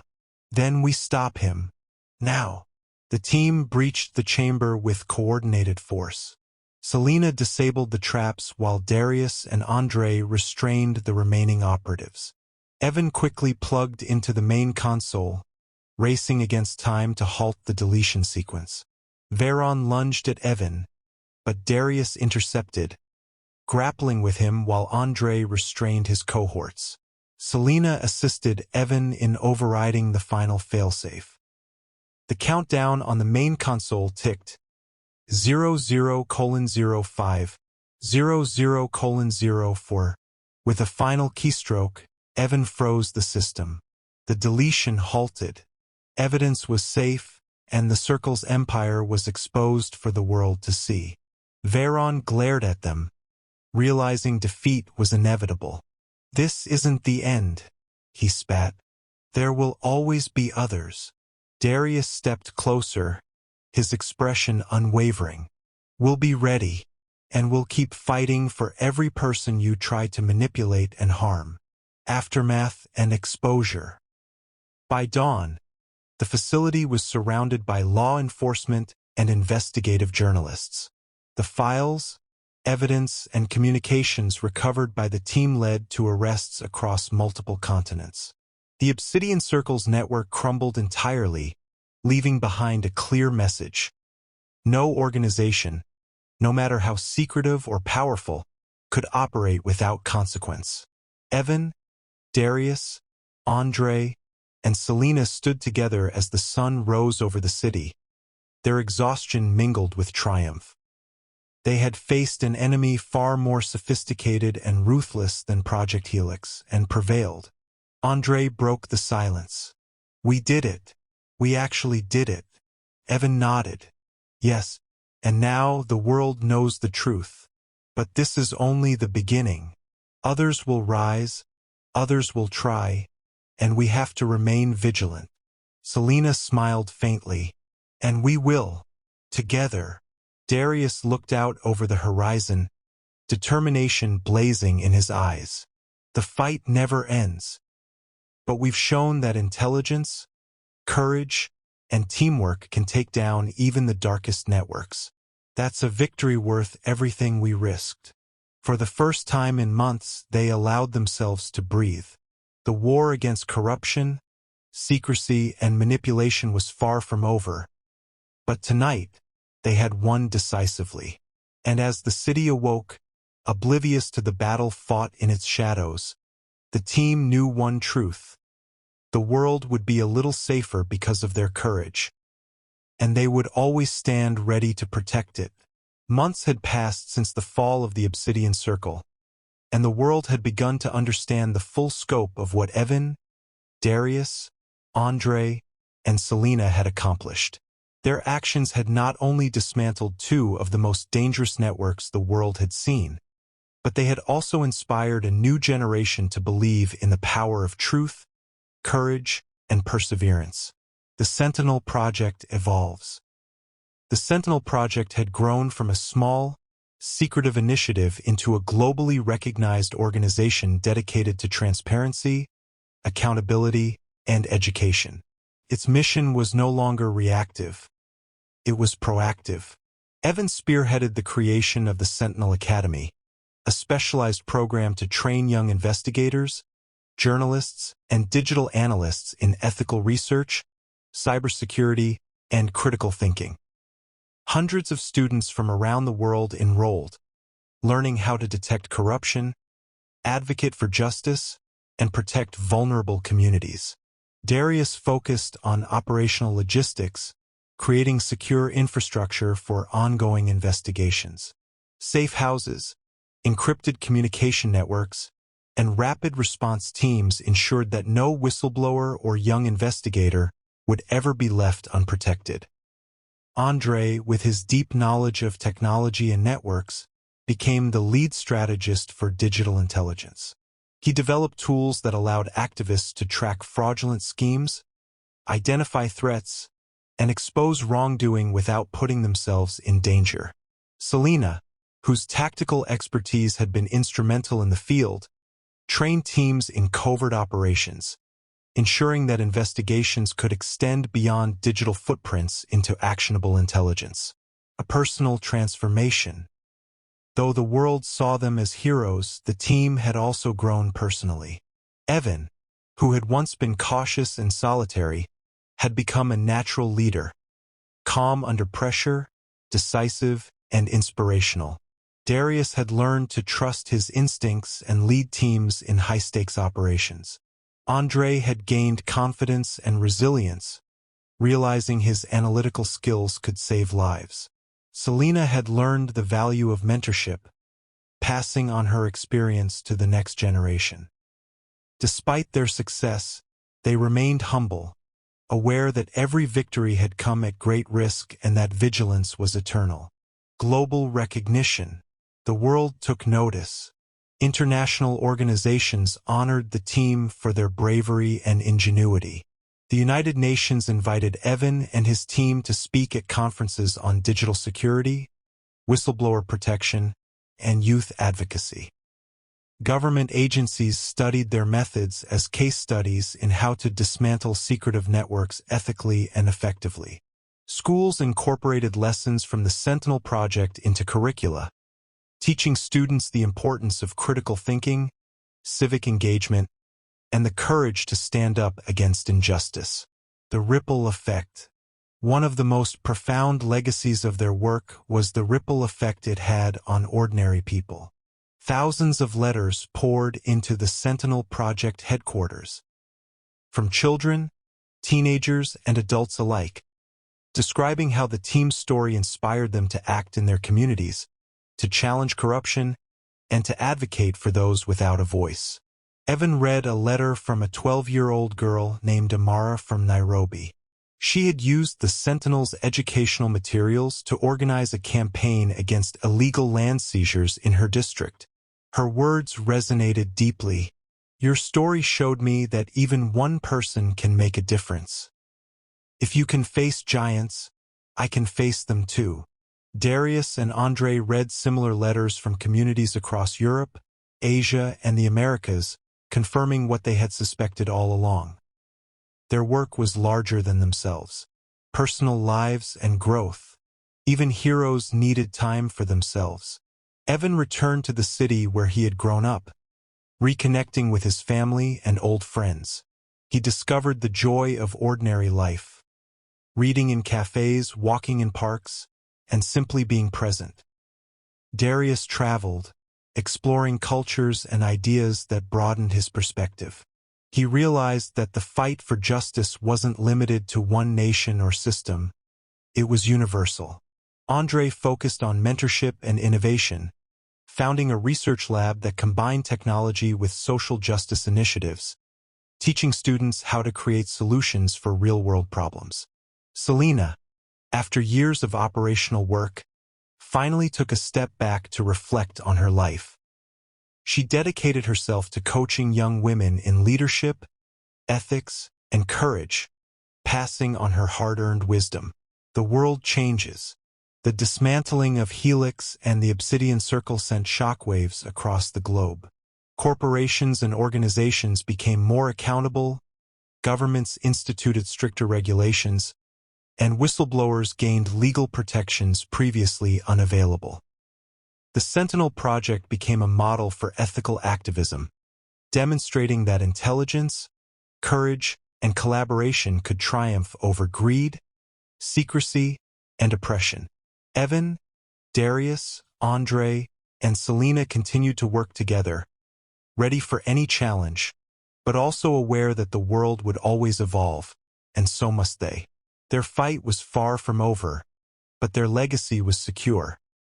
A generation inspired, a system strengthened, and a blueprint for justice that would endure. A new generation.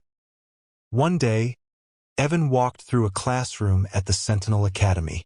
A group of teenagers were presenting research on corporate accountability and digital ethics. Their passion, intelligence, and courage reminded him of the moment he and his friends had first decided to fight Project Helix. He realized something profound. The next generation would carry the torch, and perhaps one day they would confront threats even greater than Helix or the Circle. But Evan smiled, knowing they would be ready. "We taught them the power of knowledge," he whispered to Darius and Andre, who had accompanied him. "We taught them courage. And most importantly, we taught them that one person can change the world." Darius nodded. "And they will, just like we did." Andre smiled. "The fight continues, but this time, we're not alone."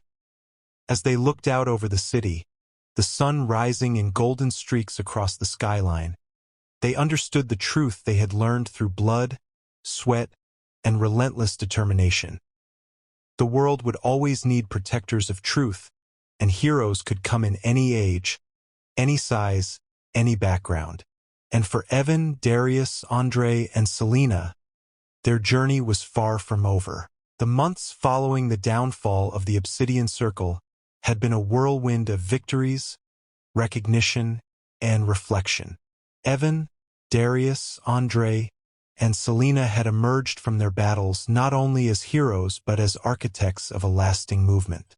The Sentinel Project had become more than just a secret initiative. It was a global symbol of accountability, transparency, and empowerment. Governments, organizations, and communities alike now had a blueprint for exposing corruption, protecting the vulnerable, and teaching the next generation to act with courage and intelligence. Personal triumphs. Evan, who had once navigated the shadows alone, now led the Sentinel Academy, training young minds in the ethics of investigation, digital security, and civic responsibility. His calm, calculated leadership inspired his students to believe that even in the face of overwhelming odds, intelligence and courage could change the world. Darius, whose tactical brilliance had been instrumental in their victories, built a network of rapid response teams to assist in global crises. He trained individuals to act decisively, ethically, and fearlessly, ensuring that justice could reach even the most inaccessible corners of the world. Andre transformed his analytical talents into innovative technology that helped communities detect fraud, corruption, and injustice. His tools were now used worldwide, from small towns to large cities, creating safer systems and empowered citizens. Selena, once a lone operative haunted by shadows of her past, dedicated herself to mentorship. She taught young leaders the importance of ethics, courage, and resilience, ensuring the legacy of the Sentinel Project would extend far beyond its founders. A world inspired. Letters and messages continued to pour in from around the globe, children, teenagers, and adults recounting how Evan and the team had inspired them to take action in their own communities. Schools implemented civic and ethical education based on the Sentinel Project's curriculum, and youth-led initiatives to protect the vulnerable flourished. Evan read a letter from a 12-year-old girl in Rio de Janeiro. She had used the Sentinel Academy's materials to help her community challenge a corrupt landlord. Her closing words resonated deeply. "You showed me that courage, knowledge, and determination can move mountains. I will continue the fight because of you." This was the impact Evan and his friends had always hoped for. Not just victories, but lasting change, reflection, and peace. Despite their monumental achievements, the team took time to live, reflect, and grow personally. They understood that heroism was not only about facing enemies, but about building sustainable change and nurturing the next generation of defenders of truth. Evan returned to his city, reconnecting with his family and old friends, appreciating the simple joys of life that often went unnoticed during high-stakes missions. Darius traveled, seeking new experiences and perspectives that deepened his understanding of the world.